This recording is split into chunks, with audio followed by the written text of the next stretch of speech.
함께 기도하시고 말씀 상고하도록 하겠습니다. 고맙고 감사하신 살아계신 아버지 하나님, 오늘도 아버지 하나님 만세전에 작정된 시간에 이렇게 하나님의 말씀을 서로 나눌 수 있도록 은혜 허락해 주심에 감사드립니다. 이 시간 말씀을 상고할 때에 성령 하나님께서 강력하게 역사해 주시어서 한 말씀도 땅에 떨어뜨리지 않고 다 마음에 심어 아름다운 생명의 열매를 맺는 이 시간이 되게 하여 주시옵소서. 감사드리오며 예수님의 이름으로 기도드리옵나이다. 아멘. 자, 오늘은 지난 시간에 이어서 십자가상의 7말씀 가운데 세 번째 말씀에 관해 함께 은혜를 나누고자 합니다. 세 번째 말씀의 제목을 달면 바로 모친 마리아를 위로하신 말씀이죠.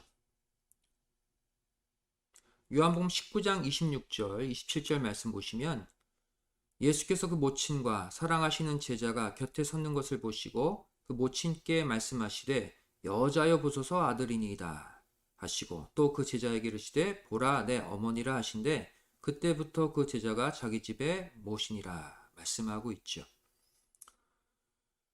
예수님의 세 번째 말씀, 여자여 보소서 아들이니이다. 또 보라 내 어머니라. 오늘 특별히 이 여자여 보소서 아들이니이다. 이 말씀에 관해 집중적으로 살펴보도록 하겠습니다.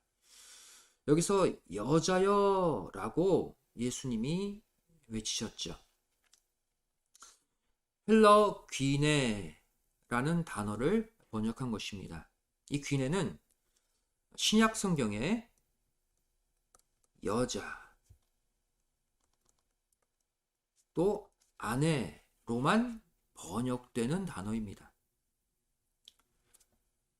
어머니라는 뜻으로 단 한 번도 사용되지 않는 단어예요.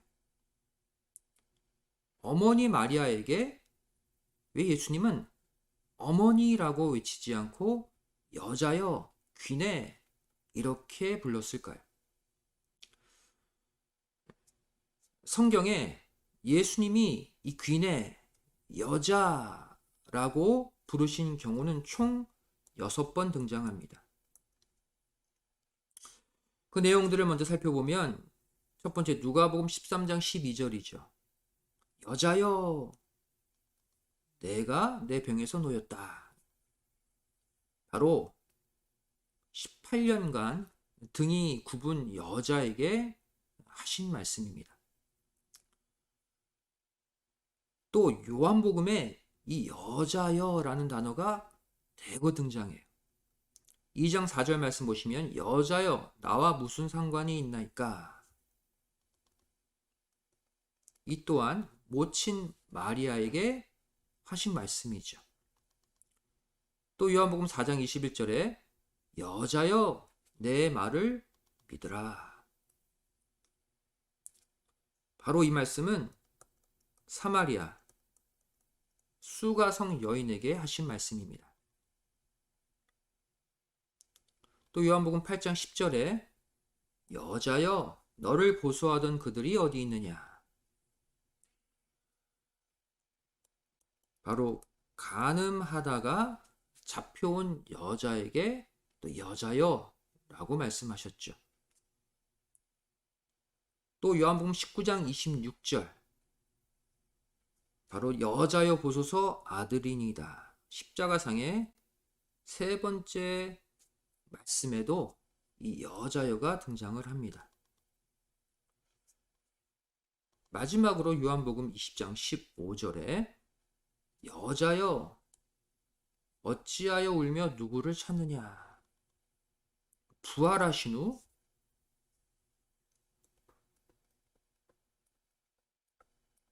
막달라 마리아에게 하신 말씀이죠. 대부분이 요한복음에 집중적으로 기록되어 있어요. 요한복음은 공관복음이 아니죠.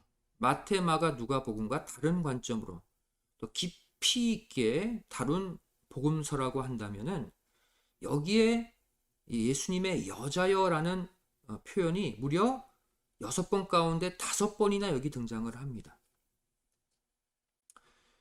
그 공통적인 내용들을 보면 모두가 죄에서 해방시키실 때, 구원의 메시지를 전하실 때 특별히 이 여자여라고 말씀하신 것을 볼 수 있죠. 또 특이한 것은 유독 예수님의 어머니 마리아에게서만 이 여자여라는 표현을 2번 사용하셨다는 것입니다. 그렇다면 같은 맥락으로 이 어머니 마리아에게 외친 여자여도 바로 죄에서의 해방, 구원의 메시지적 관점으로 해석해야 된다는 것이죠. 그렇다면 십자가상의 3번째 말씀, 여자여 보소서 아들이니이다. 이 말씀의 구속사적 의미가 무엇인지 살펴보도록 하겠습니다. 바로 이 표현은 예수님의 창조주로서의 신성을 보여줌과 동시에 마리아의 피조물로서의 한계성을 선포하신 말씀입니다. 이전에 30년 사생애, 3년 공생애를 살 동안은 어머니 주로 마리아를 이렇게 불렀죠. 그런데 마지막 공생애를 마감하는 이 십자가상에서 바로 어머니가 아니라 여자여라고 마리아를 부른 것은 이 순간 예수님은 단순히 마리아의 아들이 아니라 창조주로서 말씀하신 장면이라는 거예요. 창조주 예수님 앞에서 아무리 어머니라 할지라도 마리아는 한 여자, 피조물에 불과하다는 선포이죠. 특별히 이 어머니 마리아에게는 2번 여자여라고 선포하셨습니다. 그중 첫 번째가 바로 가나 혼인잔치 때죠.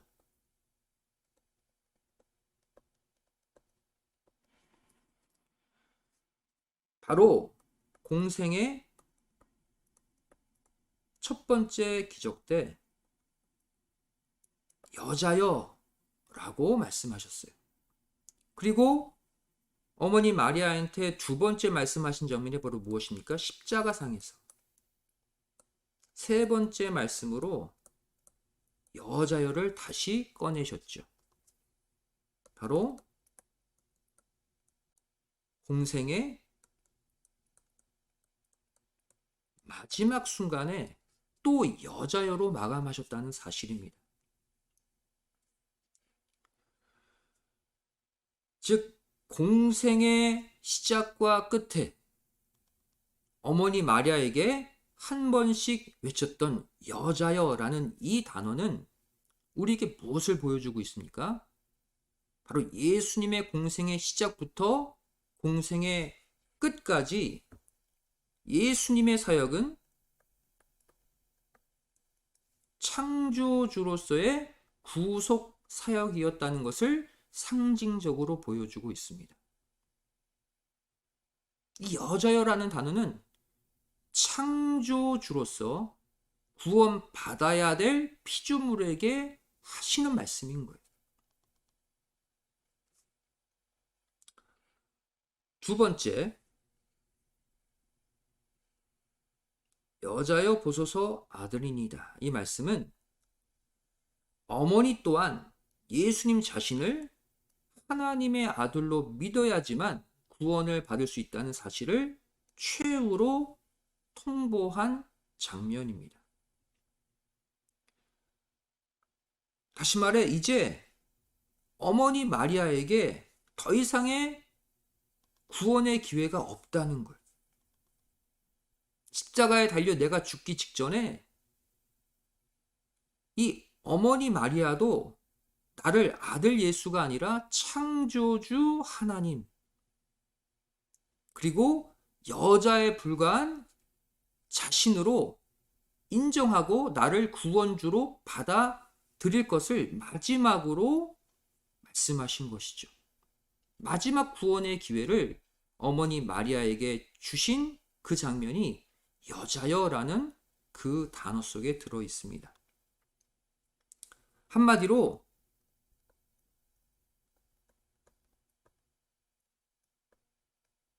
영적인 효도를 한 것이죠.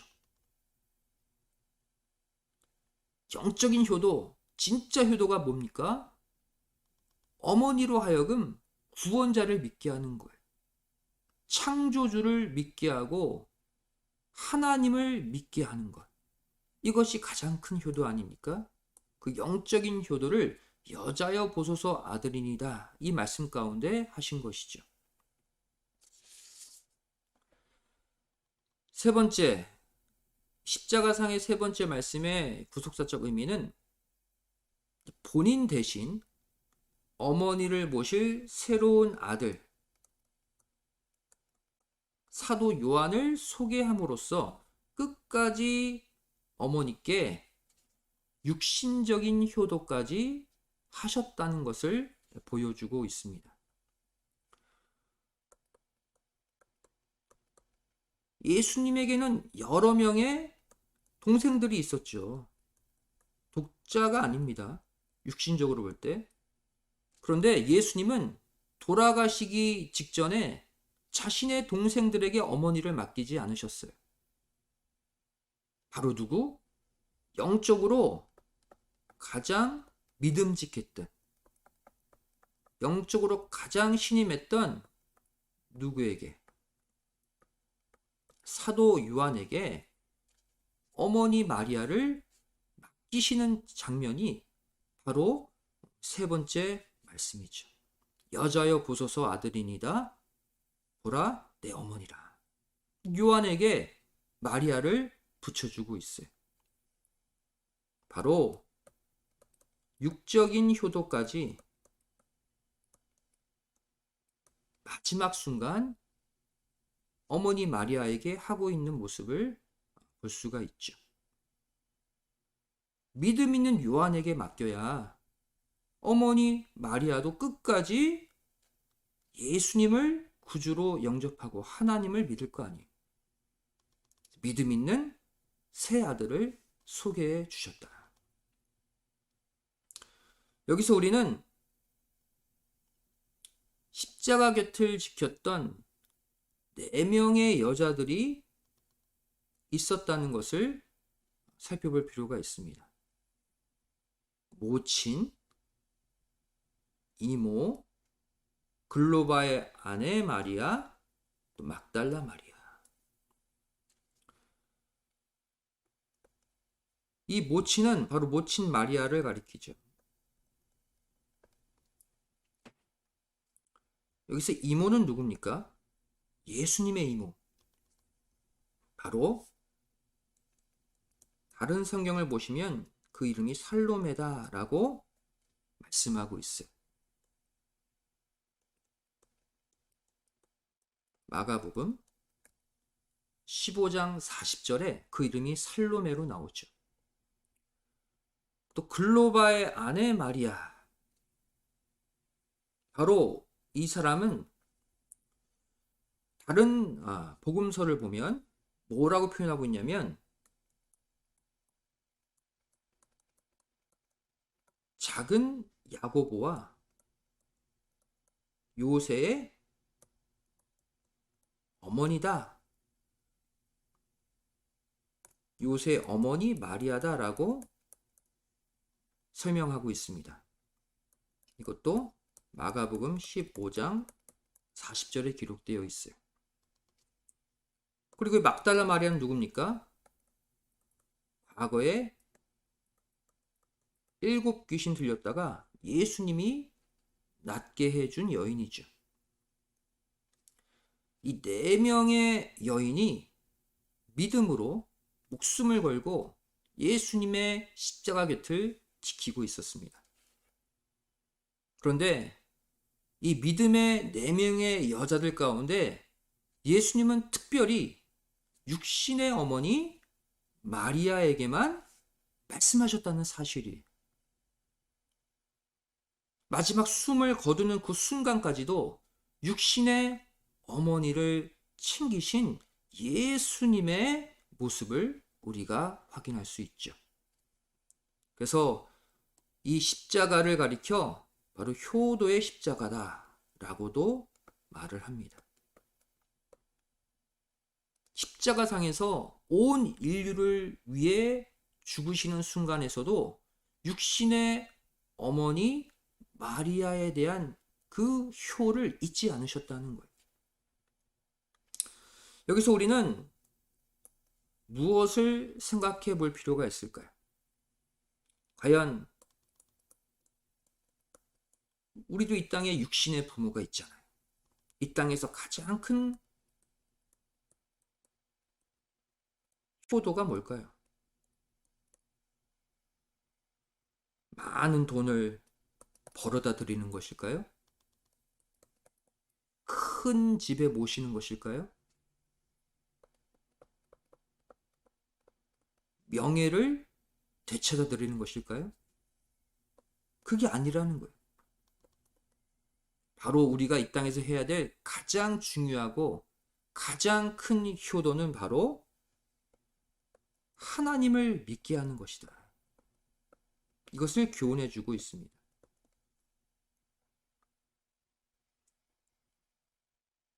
하나님을 믿는 부모라면 그 하나님을 더욱 잘 믿도록 신앙적인 길들과 환경을 마련해 드리는 것. 결국 예수님의 십자가의 3번째 말씀은 우리로 하여금 육신의 부모님께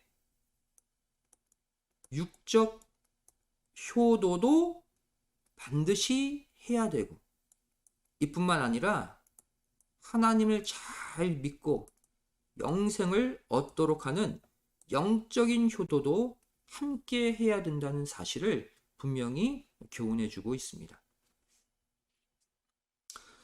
이 십자가상의 3번째 말씀의 키포인트가 무엇인가?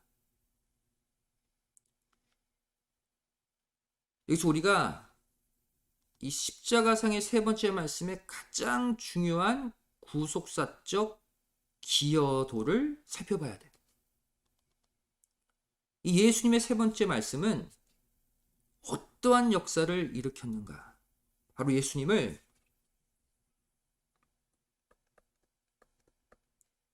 인간 족보에서 영적 족보로 옮기는 본질 회복의 과정을 일으킨 것이 십자가상의 3번째 말씀이라는 사실입니다.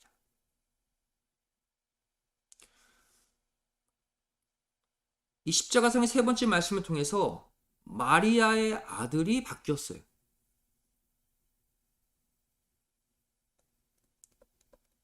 예수라는 마리아의 아들에서 요한이라는 아들로 바뀌었죠.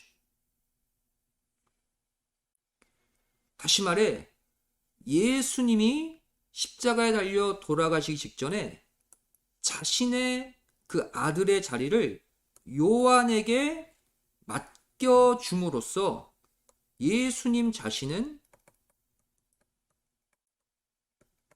인간 족보에서 빠져나오는 역사를 만드시는 거예요.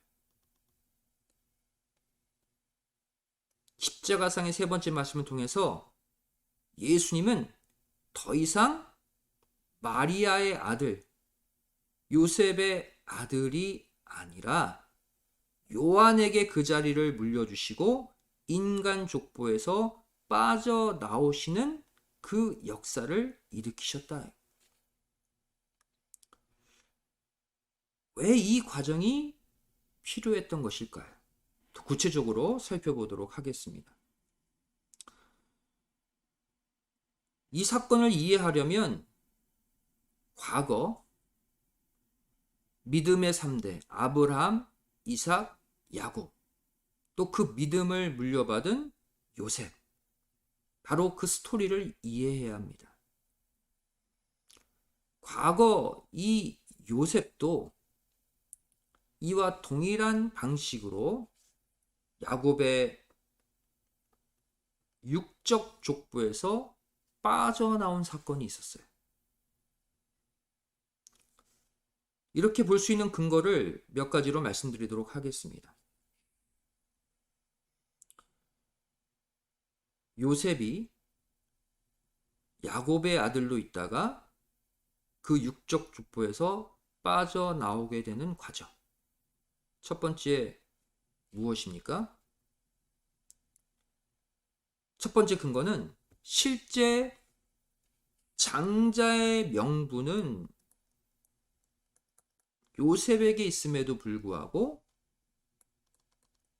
족보에는 유다를 장자로 기록하라고 하나님이 명령하셨어요. 과거 야곱에게는 12아들이 있었죠. 통상적으로는 혈통적 첫째 아들이 장자가 됩니다. 장자가 왜 중요하냐면 하나님께서는 장자를 통해서 하나님의 뜻을 이어가시는 게 본래 뜻이에요. 본래 그 뜻은 그렇다면 이스라엘, 야곱의 장자 르우벤에게 처음엔 머물러 있었겠죠. 역대상 5장 1절 2절 말씀 보시면 이스라엘, 즉 야곱의 장자 르우벤의 아들들은 이러하니라. 이렇게 르우벤의 족보를 기록하면서 부연 설명을 덧붙이고 있습니다. 르우벤은 장자라도 그 아비의 침상을 더럽게 하였으므로 장자의 명분이 이스라엘의 아들 요셉의 자손에게로 돌아갔으나 족보에는 장자의 명분대로 기록할 것이 아니니라 그랬어요. 르우벤이 장자권을 박탈당하고 그 장자의 명분, 베코라, 장자의 권리가 요셉과 그의 후손에게로 넘어갔다. 요셉이 진정한 장자가 되었다는 거예요. 그런데 중요한 것은 족보에는 장자의 명분대로 요셉을 장자로 기록하지 말라 그거예요.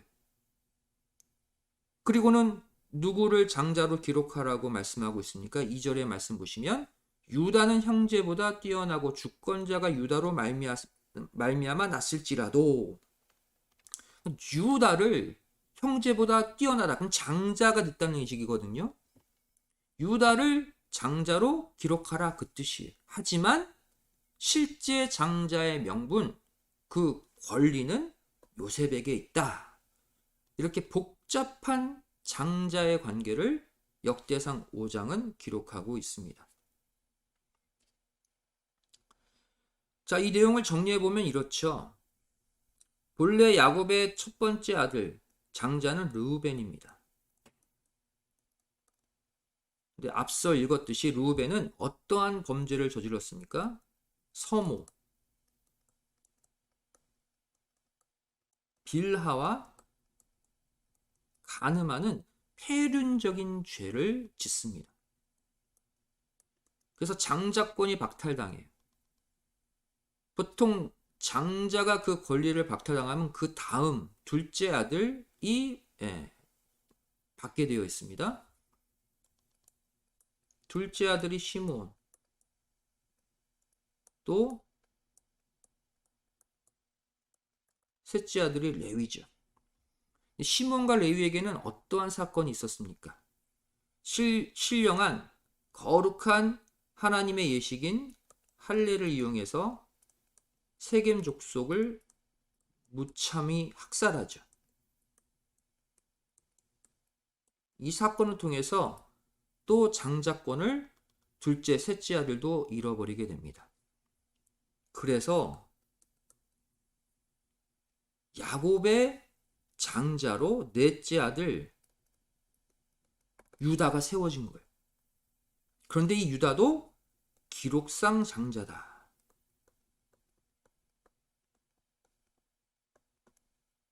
기록상에는 유다를 장자로 기록하지만 실제 장자의 명분, 권리는 요셉에게 있다. 즉 요셉은 숨겨진 장자예요.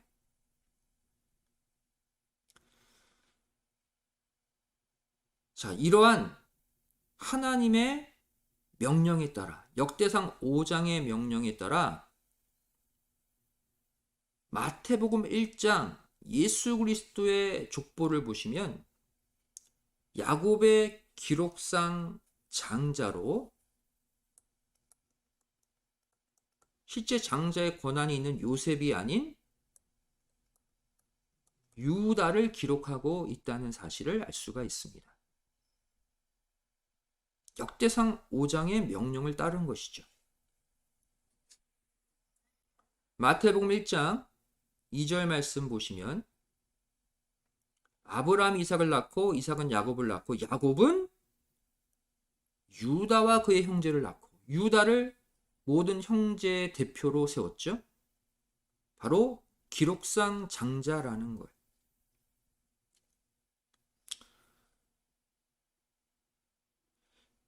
두 번째로 또 어떠한 조치를 하나님이 하셨냐면 이번에는 요셉 대신에 요셉의 아들 에브라임과 므낫세를 형제 반열에 대신 올려놓게 됩니다. 요셉의 자리에 요셉 대신에 요셉의 두 아들을 요셉의 자리, 즉 형제 반열에 대신 대체해서 올려놓는 사건이 있죠. 창세기 48장 5절 6절에 나와 있습니다. 내가 애굽으로 와서 내게 이르기 전에 애굽에서 내게 낳은 두 아들 에브라임과 므낫세는 내 것이라. 즉 야곱이 자기의 손자 요셉의 두 아들 에브라임 므낫세를 아들 삼겠다는 거예요. 르우벤과 시므온처럼 내 것이 될 것이요. 이거 바로 아들 삼는다는 얘기죠. 이들 후에 내 수생이 내 것이 될 것이며 그 산업은 그 형의 명의하에서 함께하리라. 요셉 너 대신 에브라임 므낫세를 아들 삼을 거다. 형제들과 똑같이 분깃을 줄 것이다. 그 얘기예요. 이 순간 요셉이 족보에서 빠져나오고 그 요셉의 자리에 에브라임과 므낫세가 대신 들어가게 됩니다. 참 놀랍고도 희한한 일이죠. 이 하나님의 명령을 받든 야곱의 예언대로 훗날 요셉의 후손으로 이루어진 요셉 지파의 그 이름 대신에 에브라임, 므낫세 지파로 이름이 대체된 것을 볼 수가 있습니다. 여호수아 14장 4절에 나오죠. 요셉 자손은 므낫세와 에브라임의 두 지파가 되었음이라 그랬어요. 요셉 지파는 그 이름이 므낫세 지파와 에브라임 지파로 실제로 대체된 거예요. 여호수아서는 배경이 무엇입니까? 가나안 땅 7족속을 정복하고 지파별로 기업을 실제로 나누어 준 스토리가 여호수아서의 내용이죠.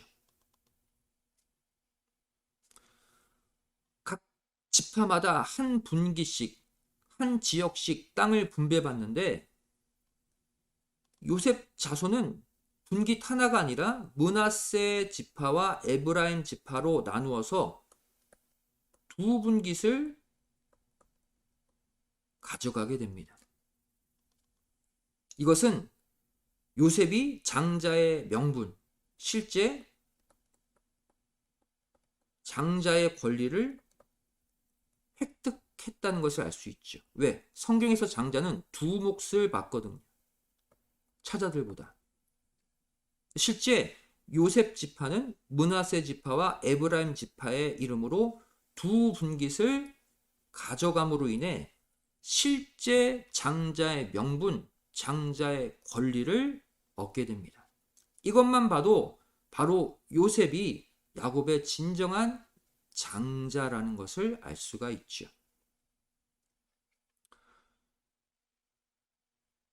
이뿐만이 아닙니다. 하나님이 요셉을 야곱의 인간 족보에서 빠지게 했다는 결정적인 증거가 무엇이냐면 바로 요셉의 해골, 요셉의 시신이죠. 이 해골을 가족 매장지인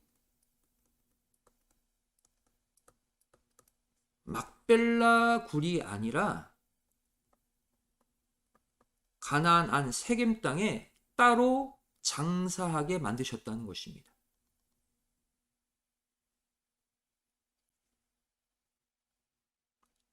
창세기 49장 30절 31절 말씀 보시면 아브라함이 값을 주고 샀던 이 가족 묘지,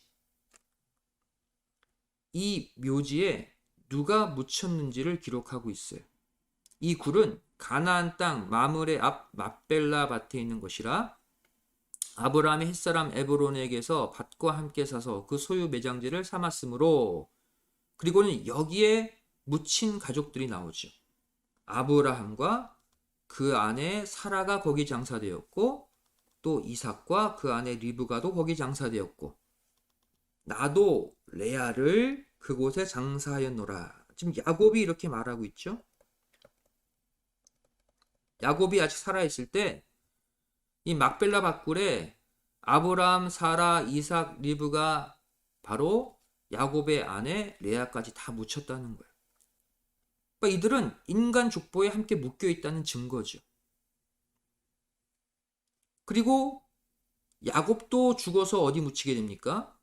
창세기 50장 12절 13절 말씀 보시면 야곱의 아들들이 부명을 조차 행하여 그를, 야곱이죠,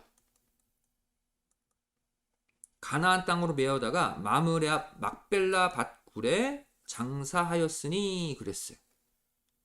야곱도 막벨라 굴에 장사되었어요. 그러니까 아브라함, 이삭, 야곱, 또 그들의 아내 다 한 인간 족보에 묶여 있다는 것이죠. 그런데 요셉은 어디에 묻혔습니까? 여호수아 24장 32절 말씀 보시면 이스라엘 자손이 애굽에서 이끌어낸 요셉의 뼈를 세겜에 장사하였으니 이렇게 말씀하고 있어요. 이곳은 야곱이 세겜의 아비 하몰의 자손에게 금 100개를 주고 산 땅이라. 그것이 요셉 자손의 기업이 되었더라. 요셉이 세겜 땅에 묻힘으로써 요셉 자손의 땅이 되었다, 이렇게 설명하고 있죠. 즉 요셉은 가족묘에 함께 들어가지 못했다는 거예요. 즉 인간 족보, 야곱의 족보에서 빠졌다는 결정적인 증거인 것이죠. 왜 이렇게 멀쩡하게 살아서 야곱의 아들로 살아간 요셉을 왜 하나님은 이렇게 족보에서 빼내셨느냐? 그 구속사적인 이유가 있습니다. 그것은 바로 네 번째, 메시아가 오는 라인, 메시아가 오는 그 라인을 성경은 한 군데가 아니라 두 가지 라인으로 온다고 예언하고 있다는 사실이에요. 메시아가 오는 라인은 바로 하나님이 인정하시는 장자의 라인을 말합니다. 하나님이 인정하시는 장자의 반열로 메시아 예수 그리스도가 오시게 되어 있거든요. 이 장자 라인을 유다라는 라인과 요셉이라는 라인 둘로 예언케 하셨다는 사실이에요. 바로 이것이 요셉을 족보에서 하나님이 빼내신 구속사적 이유입니다. 우리는 보통 메시아 예수 그리스도가 유다 자손으로 오신다 라고만 예언되어 있다고 생각하기 쉽죠. 하지만 그게 아니에요. 먼저 창세기 49장 10절 말씀 보시면 홀이 유다를 떠나지 아니하며 치리자의 지팡이가 그 발 사이에서 떠나지 아니하시기를 실로가 오시기까지 미치리니 그에게 모든 백성이 복종하리로다. 유다의 자손으로 실로가 오신대. 실로는 어떤 뜻이냐면 안식을 주는 자 이런 뜻이에요.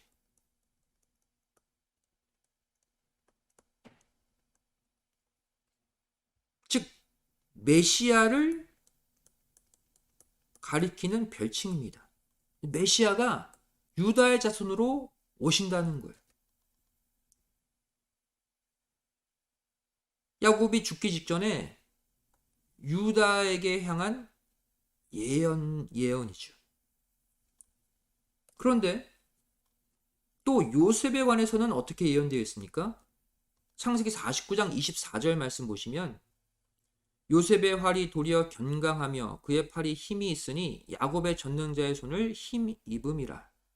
그로부터 이스라엘의 반석인 목자가 나도다. 또 이렇게 예언하고 있어요. 여기서 말하는 이스라엘의 반석인 목자 또한 메시아예요.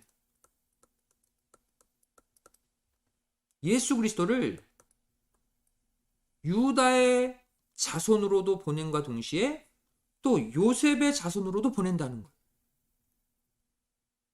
어떻게 한 인간이 두 족보의 라인으로 올 수 있습니까?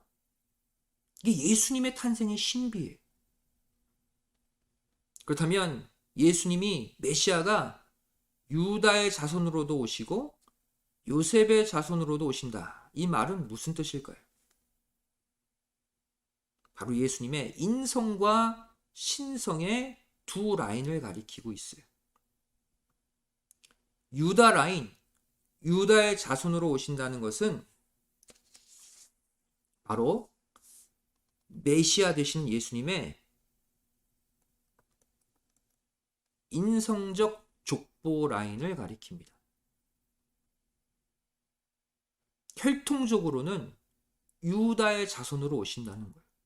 물론 예수님은 요셉과 마리아의 그 관계를 통해 나온 요셉의 씨는 아니죠. 성령으로 잉태된 분이시지만 그 육신적인 모습 자체는 왜 요셉과 마리아가 유다 지파 사람이기 때문에 바로 인성적으로는 유다의 자손으로 오시게 된 것입니다. 그렇다면 요셉의 라인, 요셉의 후손으로 오신다는 것은 무엇을 의미할까요? 바로 앞서 요셉은 어떻게 된 자입니까? 하나님의 오묘한 섭리 가운데 육적 족보에서 빠졌죠. 요셉을 육적 족보에서 빠지게 해놓고서 그 요셉의 라인으로 메시아를 보내겠다. 이것은 바로 메시아의 신성적 족보 라인을 설명하고 있는 거예요. 인간적으로는 유다 지파 사람의 모습으로 오셨지만 실제는 족보에서, 인간 족보에서 빠진 분이 예수님이라는 거예요. 인간 족보, 죽음의 족보에 속해 있지 않는 분이 예수님이라는 것을 바로 요셉의 라인으로 오시는 메시아가 보여주고 있는 것이죠. 다시 말해 예수님의 33년 전 생애가 유다 자손으로 오신 예수님의 인성을 보여주는 삶이었다면 예수님이 33년 내내 들으셨던 소리가 무엇입니까? 요셉의 아들 예수. 저 사람 목수의 아들 예수 아니냐? 즉 유다 자손 인간 족보에 얽매인 채 33년 동안 바로 요셉의 아들, 목수의 아들로 살아오신 그 모습, 인성적인 모습을 보여주고 있다면 이 십자가상에서 하신 세 번째 말씀은 족보에서 빠진 요셉의 라인으로 오신 예수님의 신성을 증거하는 말씀이 되는 것입니다. 여자여 라고 어머니를 부르시는 순간 어머니 마리아의 족보, 아버지 요셉의 족보에서 빠져나오신 거예요. 실제 족보가 없는 하나님의 위치로 올라서시는 순간이 십자가상의 세 번째 말씀이 되는 것이죠. 그래서 이 여자여 보소서 아들이다 이 말씀을 하시는 순간 예수님은 인간 족보, 죽은 자의 족보에서 영적 족보, 인간 족보가 없는 산자의 족보로 옮기시는 순간이 된 것입니다. 자, 이 내용을 더 구체적으로 증명하고 있는 또 한 가지 사실이 있죠. 구약 창세기 14장에 보시면 누가 등장합니까? 여기에도 인간 족보가 없는 사람이 또 한 명 등장해요. 바로 살렘 왕 멜기세덱입니다.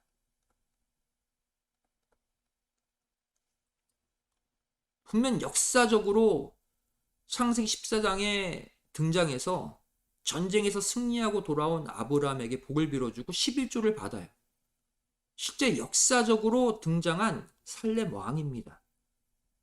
한 인간의 모습으로 나타났어요. 그런데 그 멜기세덱에 관해서 히브리서 7장은 뭐라고 증거하고 있습니까?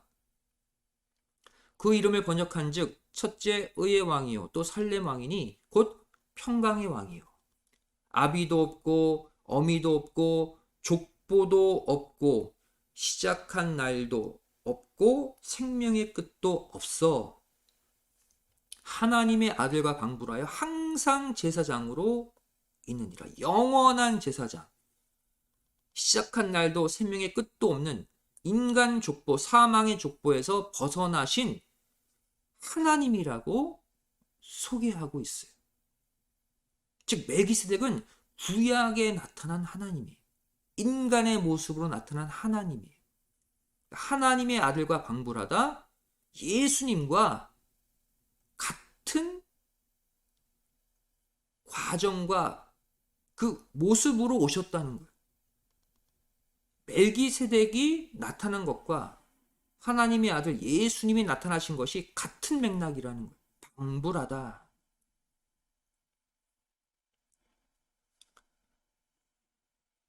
결국 예수님이 십자가상의 세 번째 말씀을 통해 올라타신 신령한 족보, 영적 족보의 실체가 무엇입니까? 바로 멜기세덱의 반차입니다. 멜기세덱이 족보가 없는 영원한 그 하나님, 신성을 갖고 육신을 입고 이 땅에 온 것처럼 똑같은 반차, 똑같은 방식으로 이 땅에서 사역하셨다는 거예요. 히브리서 6장 20절 말씀 보시면 그리로 앞서가신 예수께서 멜기세덱의 반차를 조차 얘기하고 있죠. 그리고 뭐라고 설명합니까? 영원히 대제사장이 되셨다. 멜기세덱도 영원한 제사장이라고 그랬죠. 그 반차를 조차 그 라인으로 오신 예수님도 영원한 대제사장이 되셨다라고 말씀하고 있습니다. 결국 우리는 멜기세덱의 반차를 이렇게 정리할 수 있어요. 구약의 멜기세덱이 족보도 없고 시작과 끝이 없는 영원하신 그분이 멜기세덱의 모습으로 구약에 나타나서 아브라함에게 복을 줬고요. 그 멜기세덱의 라인, 육적 족보에서 빠져나온 그 라인을 야곱의 아들 요셉이 만들었죠. 그리고 유다 지파로도, 유다의 자손으로도 메시아가 오신다와 더불어 요셉의 자손으로도 메시아가 오신다라고 예언함으로써 예수 그리스도께서 인간 족보로는 유다 지파, 유다 자손으로 오셨지만 실제로는 족보가 없는 요셉 라인, 멜기세덱 라인이다라는 것을 증명하고 있습니다. 바로 예수님이 족보, 인간 족보에서 빠져나온 멜기세덱의 반차로 들어가는 그 역사가 십자가상의 세 번째 말씀을 통해 이루어진 거예요. 결국 오전에 하셨던 이 세 개의 말씀의 공통점이 무엇입니까? 모두가 예수님의 신성적 위치에서 하신 말씀이라는 것입니다. 십자가상의 첫 번째 말씀, 용서의 기도죠. 바로 스스로 죄 없으신 자로서 인간들의 죄를 대신 용서로 구하셨죠. 죄가 없는 자가 남의 죄를 용서할 수 있잖아요. 그 자체가 하나님, 예수님이 죄 없는 하나님 자신임을 증거하고 있죠. 두 번째 말씀, 낙원 허락입니다. 이것은 하늘나라 자체의 주인이 예수님이다라는 선포죠.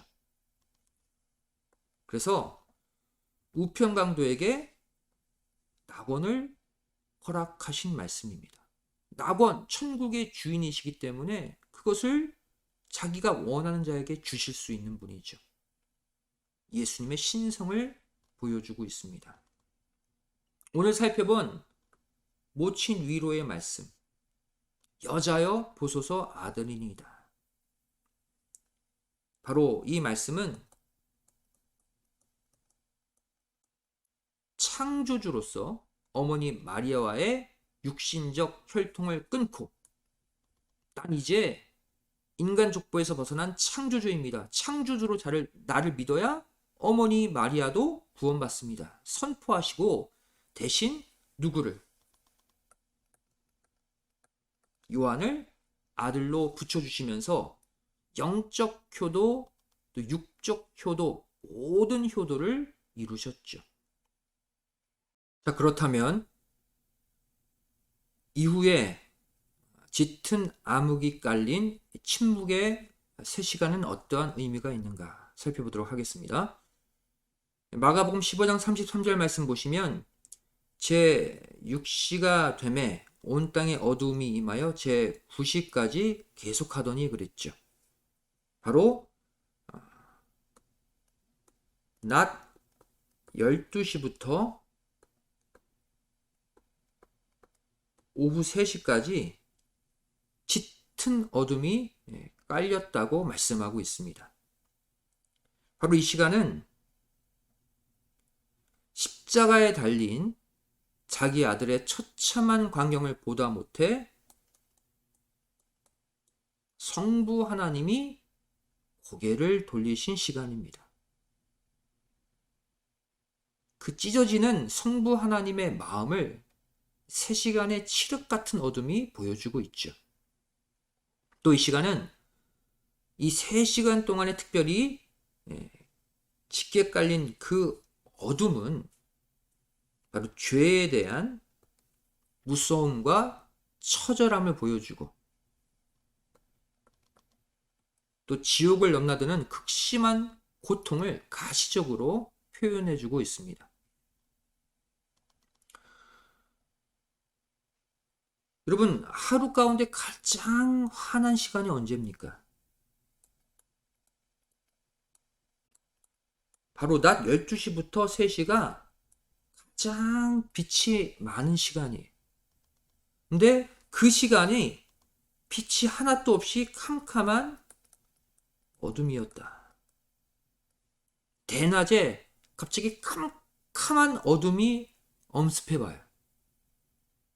누구나 두렵고 공포감에 사로잡힐 것입니다.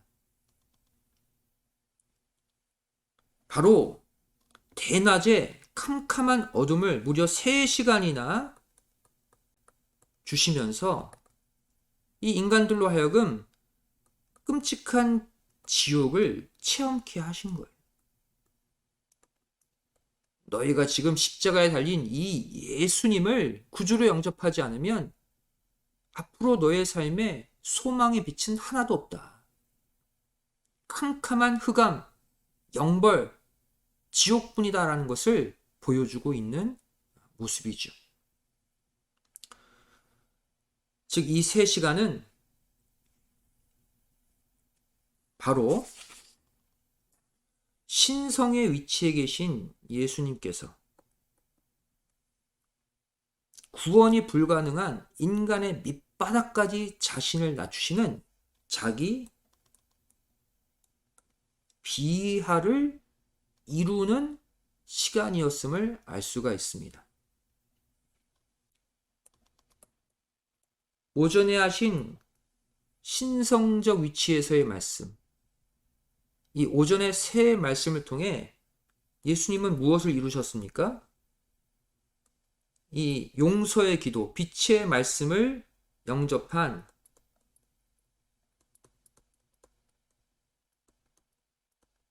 우편강도편의 사람들을 구원하셨죠. 또 예수님 스스로도 육적 족보에서 빠져나오시는 신적 본질을 다 회복하셨습니다. 하지만 이것으로 구속이 끝나는 게 아니라는 거예요. 아무리 말씀의 빛을 비추어도 회개치 않고 더욱더 마음이 강팍해지는 이 좌편 강도의 사람들까지 구원해야 할 과제가 이제 남은 것입니다.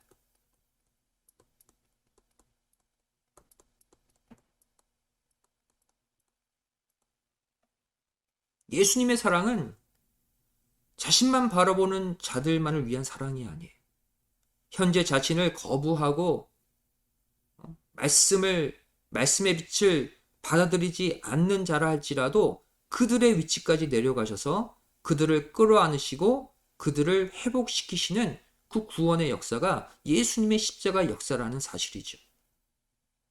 그래서 예수님의 신적 권위의 위치에서 도저히 구원 불가능한 좌편 강도의 위치까지 내려가는 그 어마어마한 영적인 거리, 이것을 보여주는 것이 십자가상의 6시간 가운데 침묵과 어둠으로 가득한 이 3시간이 보여주고 있다는 사실입니다.